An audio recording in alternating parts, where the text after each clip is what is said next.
నమస్కారం సార్ అందరికీ, వేదిక మీద ఉన్న పెద్దలందరికీ, మా పాత్రికేయ మిత్రులందరికీ. బ్రహ్మానందం గారి పుట్టినరోజు సందర్భంగా ఏదన్నా కానుక ఇచ్చేటంత గొప్పోలం కాదు, ఆయన కాళ్ళకు దండం తప్ప. గురుగారు, వేదిక మీద చాలామంది కింగ్స్ ఉన్నారు. రఘు రామకృష్ణరాజు, రఘు రామ కృష్ణ, ఎన్ని పేర్లు సారు, అంత రైమింగ్. అక్కడి నుంచి మొదలు పెడితే బుచ్చిక్కు బుచ్చిక్ అన్నయ్య, అసలు మీ టైమింగు మేము ఒక్క 5 పైసల వంతు కూడా తీసుకోలేకపోయినాం. ఎల్బి శ్రీరామ్ గారు అసలు ఆయన కామెడీ ఎత్తుకొని పోతుంటే ఆ కామెడీ అసలు మీ కాంబినేషన్ సార్. మేము మాకున్న బంధం ఏంటంటే మీతోనే. బ్రహ్మానందం గారు మా చేవెళ్ళలో ఒకసారి కనిపించింది అనమాట. ఒకసారి కాదు, ఎప్పటికి వారం వారం కనిపిస్తుండే. ఏం సార్ ఇక్కడ పోలీస్ స్టేషన్ పక్కన తిరుగుతున్నారు అంటే, ఆయన వాల్ పోస్టర్లు పోలీస్ స్టేషన్ గోడ మీదనే ఉంటుండే అనమాట. ఇప్పుడంటే సోషల్ మీడియాలో ట్రైలర్ చూసిపోతున్నాం, అప్పుడు వాల్ పోస్టర్లు చూసే పోతుండే. అక్కడ సార్ బొమ్మ ఉంటేనే, సార్ ఫోటో ఉంటేనే టాకీసులు ఉంటుంటాం మేము. ఏం లేకున్నా సరే సార్ బొమ్మ ఒకటి కనిపిస్తే అమ్మ నవ్వుకోవచ్చు అని పోతుండే. సార్ మిమ్మల్ని బదలాం చేసిన 2-3 సార్లు నేను మా ఇంట్లో. మా పెళ్ళం అంటుండే, ఏం పోతావు సినిమాల్లో, మనమేమో వ్యవసాయ కుటుంబం, నువ్వు పోయి గంటల చేరితే ఇప్పటికే పిల్లలు అయ్యారు, 3 పిల్లలు, 1/4 మంది పిల్లల్ని పెట్టుకొని చేను పని ఇడిచిపెట్టి నువ్వు సినిమాల్లో పోతుంటే, ఏదన్నా ఒక రోజు నాకు వస్తుంది అయల్లా బ్రహ్మానందం సార్ బయట వస్తే జనాలు ఫోటోలు దిగుతారు కదా, అట్లే నన్ను కూడా ఎగబడి దిగుతారే అని బదలాం చేసిన సార్. నిజంగా మీ అందరి ఆశీర్వాదం వల్ల ఫోటోలు అయితే దిగుతున్నారు. అయితే అసొంటి సార్ను మా ఇంటికి ఇన్వైట్ చేయాలనుకున్నా. ఒక ఇల్లు కొనుక్కున్న సార్ మీరు రావాలి అని అడిగేటంత ధైర్యం లేదు. మళ్ళా రచరవి నాలాంటి పిచ్చి రవులు చాలామంది ఉండొచ్చు, కానీ అడిగిన తమ్ముడు రచరవిని, తమ్మి వస్తాడా అంటే, ఎందుకు డార్లింగ్ నేను తోలుకొస్తా నీకు అన్నాడు గట్టిగా. నిజంగానే వట్టిగా నేను ఇగో ఏం లేదు సార్, నువ్వు కాళ్ళకు దండం పెట్టా అన్నాడు. అమ్మాయి ఇంత రెమ్యునరేషన్ తీసుకునేటోళ్ళు కూడా కాళ్ళకు దండం అంటే ఇంత పవర్ ఉంటుందా? మరి వంగితే చాలు, తగ్గేదే లేదు కదా. తగ్గుంటే ఎన్నో పనులు అవుతాయి. నిజంగానే తగ్గేదేలే అంటే అల్లు అర్జున్ కుదిరింది, నాకు కుదరదు కదా, తగ్గాలి. పెయ్యి కూడా తగ్గించిన, అందుకే మళ్ళా పాదాభివందనాలు సార్. అంటే తగ్గి ఉంటే పోయేదేమన్నది. ఏ కమెడియన్ అయినా ఎవరైనా సరే సినిమా నటులు బ్యాలెన్స్ తప్పుతుంటారు.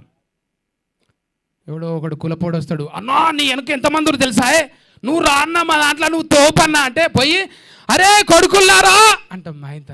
తర్వాత చూసుకుంటే అమ్మ ఎవరు లేడేందిరా, ఏడు పోయినరా జిందాబాద్ అమ్మా, ఇట్లా అవుతుంటుంది. అంటే బ్యాలెన్స్ తప్పకుండా, కాంట్రవర్సీ లేకుండా అది గురువు గారికి ఒక్కరికే సాధ్యం. అది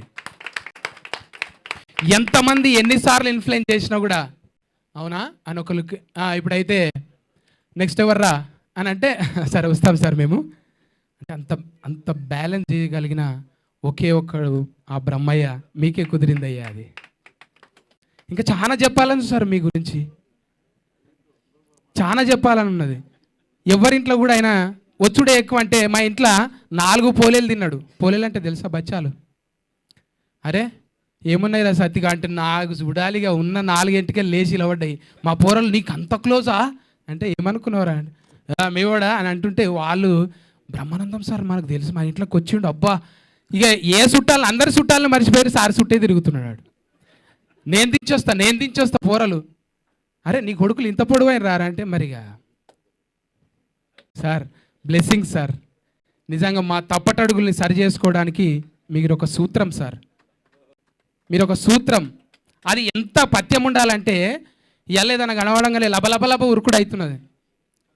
సార్ను చూసి నేర్చుకోవాలి. మాకు ఒక సూత్రాలు చెప్పారు సార్ మీరు, భగవంతుణ్ణి కిచెన్ లెవెల్కి తీసుకురాకుండే అని. ఎంత గొప్ప మాట సార్ అది.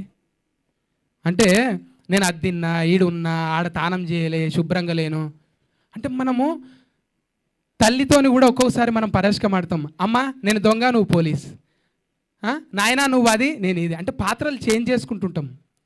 కానీ మనం కొలిచే దేవుణ్ణి కూడా ఒక్కొక్కసారి అంటారు ఉన్నావా, అసలున్నావా, ఉంటే కళ్ళు మూసుకున్నావా, ఈ లోకం కుళ్ళు చూడకున్నావా. అంటే ఆ పాటలు దేవుణ్ణే తిట్టినట్టు ఉంటాయి. మరి అప్పటి సోషల్ మీడియా లేదు, ఒక్కటి పొల్లు పోయినా ఇప్పుడు రేపు పొద్దుగాలు ఉంటారు చూడు, నోరు జారిన బిత్తిరి సత్తి వాయమ్మా అవి పెట్టలేక, ఆ కామెంట్లు చూడలేక మనం బతికేదే అనలే కదా. మన బతుకులనే జోకులు ఉంటాయి, మన బతుకుల పాటలు ఉంటాయి, మన బతుకుల ఎన్నో పరాశకాలు ఉంటాయి. ఒట్టి పరాశకానికే పరాయి దేశం పోయినట్టు ఫీల్ అవుతుంటారు. అవన్నీ దయచేసి చేయొద్దు, ఈ కెమెరాల సాక్షిగా అడుగుతున్నానండి. పొరపాటున ఎమోషనల్గా కొన్ని మాట్లాడుతుంటాం అంటే అమ్మ మీద పరాశకం అన్నట్టే.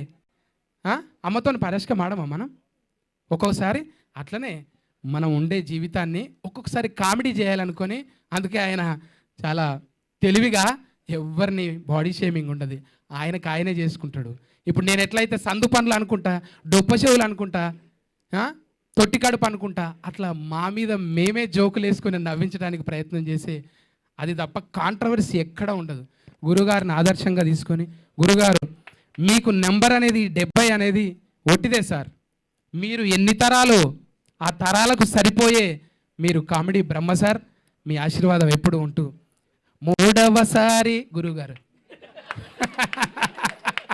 ఇంకా మాట్లాడుకుంటూ పోతే ఎన్నిసార్లు అవుతుందో నాకే తెలియదు. గురువుగారు అంటే అన్నిసార్లు దగ్గరకు పోతే బ్లూటూత్ ఆన్ అవుతుంది, కొంచెమన్నా ఒక 5 పైసల మందమన్న నెత్తిలోకి వస్తుందేమని దగ్గరకు వచ్చుడు సార్.